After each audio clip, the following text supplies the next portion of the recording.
Welcome on a journey through ecotourism across the countries of Kenya, Tanzania, and Madagascar. Ecotourism is defined as tourism directed towards exotic, often threatened natural environments, especially to support conservation efforts and observe wildlife. But how do these countries engage in ecotourism? In Kenya, which is the biggest and most advanced economy in East and Central Africa, the Ecotourism Society of Kenya, or ESOC, was established in 1996, which promotes the sustainability of the environment and the surrounding communities. The Kenya Tourism Federation is the government regulating body on ecotourism to ensure environmental sustainability, revolving around the rich wildlife, which owes its status as the elite tourism location to the Big Five: the elephant, rhinoceros, buffalo, lion, and leopard, and contains 11% of the world's avian species. There are 54 national parks and reserves, such as the Masai Mara National Park, across savannas, beaches, forests, mountains, deserts, coral reefs, and river deltas. Over 500,000 tourists consistently visit every year and engage in game viewing, safaris, bird watching, and fees are charged, which is redistributed to the conservation of wildlife. Athletic activities such as the Luwag Wildlife Conservancy Marathon is used to raise money.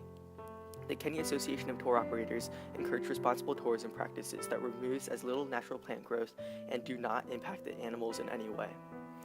Politically, the 2011 presidential election and the following political crisis made the tourism market plummet 54%, or $130.5 million in 2008. 1.8 million visitors visited in 2011, but following murders and terrorist attacks prompted travel restrictions and advisories. In Tanzania, tourism contributed 12.7% of its GDP and employed 11% of the country's labor force in 2013. Large growth was seen compared from 2004 to 2013 and welcomed 1 million tourists in 2012. The largest and most popular parks are Serengeti National Parks and Ngorongoro conservation areas, which include the Kilimanjaro Mountain, which is the highest peak in Africa, and Lake Victoria. 43% of Tanzania is listed as a protected area, but many conflicts between humans and wildlife, endangered species such as the black rhinoceros, wild dog, chimpanzee, and African elephant. Challenges to conservation include poverty, education, population growth, and governance issues. Native ethnic groups attempt to maintain their traditional ways, but, for example, 40,000 were evicted in 2014 because Arab royalty built a luxury travel and hunting safari company. 38% is set aside for tourism and conservation by the Tanzania National Park Service, which includes 16 national parks and 40 controlled conservation areas.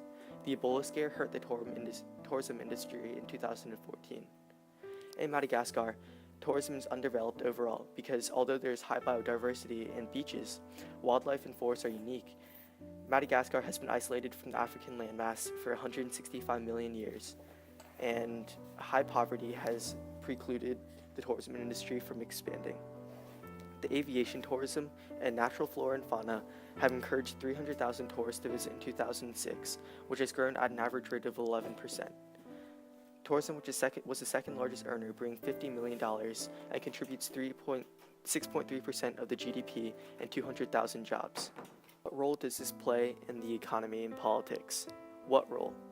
In Kenya, President Kenyatta, during his inaugural speech in 2013, promised to preserve natural ecology, yet attempted to increase declining tourism numbers.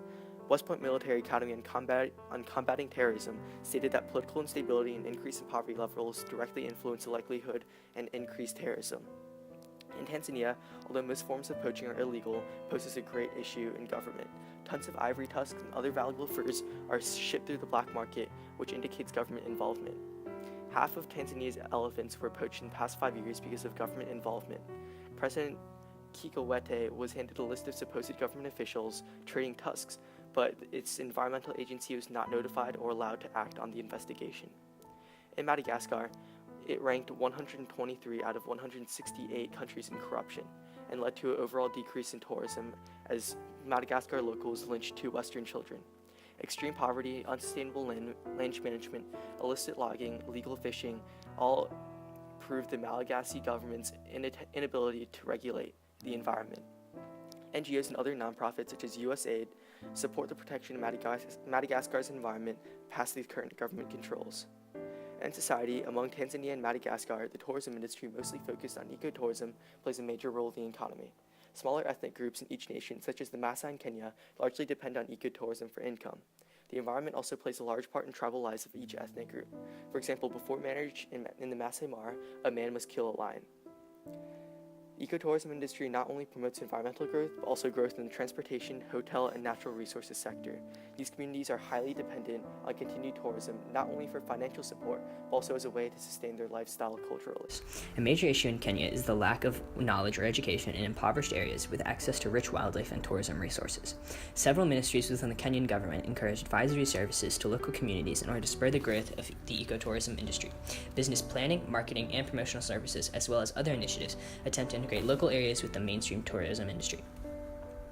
In Tanzania, the Vice President provided for the Environmental Management Act of 2004. Under the Division of Environment, which was included under the Ministry of Natural Resources in 1991, this institution is tasked with creating and enforcing environmental laws. In addition, in Madagascar, 70% of the country lives in poverty.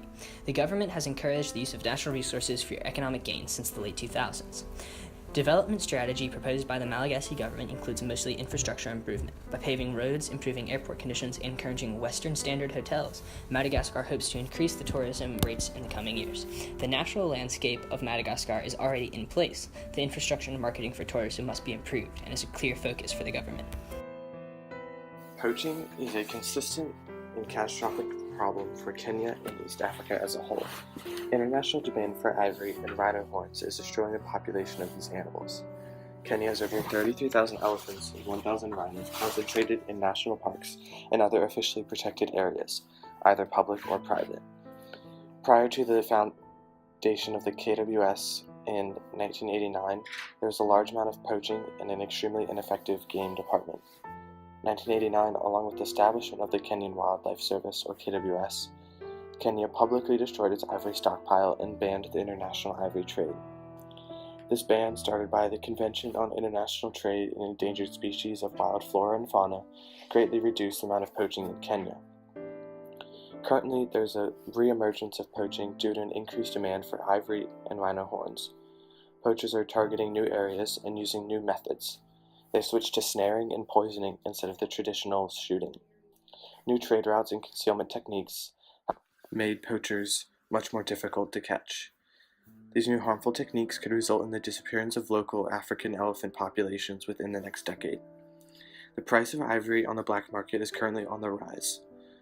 The weak Somali-Kenyan border has increased the funneling of firearms across this border. Heavily armed Somali bandits cross and enter into safe spaces. Ranches and community conservancies make for easy targets for poachers because the ranches do not have the resources to effectively fend off armed poaching gangs. In Tanzania, one of Africa's oldest wildlife reserve could see the elephant population disappear by 2022 if preventative measures against poaching are not taken. The Selous Game Reserve, the largest protected area in Tanzania, had one of the largest elephant concentrations 40 years ago, but this number has decreased by over 90%. In Madagascar, the illegal hunting of sea turtles has risen to peak levels and has been driven by an increased demand for turtle meat and oil. The government of Madagascar has made many strides in the past several years to protect its natural resources and has pledged to triple the coverage of marine protection areas in the country. And the famous lemurs in Madagascar have suffered from increased poaching rates since 2009. The endangered lemurs even became present on some menus in Madagascar, according to reports of Conservation International. Today, they cling to survival, and there are so few left they might be extinct in the wild come 2035. Of the 106 species of lemurs identified, nearly all of them face extinction in Madagascar due to poaching and deforestation. In general, most people support ecotourism. Many vendors use ecotourism to their advantage. Tourists spend money on trinkets sold by street vendors. Most support the idea. Tourists increase economic growth because they need hotel rooms, food, and other amenities. Some activists dislike ecotourism, however.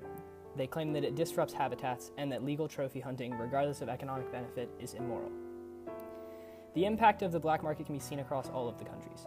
Kenya, over the past decade, has grown in proportion of illegally killed elephants from 25% to 60 to 70%.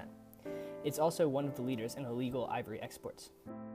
In general, due to organized crime, insurgency, and terrorism being so closely linked, peace and security is threatened by poaching. Elephant poaching is one of the more pressing poaching issues, and if elephants are hunted to extinction, like the black rhinoceros, many countries in Africa will lose a massive tourist attraction. Wildlife trade is one of the second biggest direct threats to species after habitat destruction.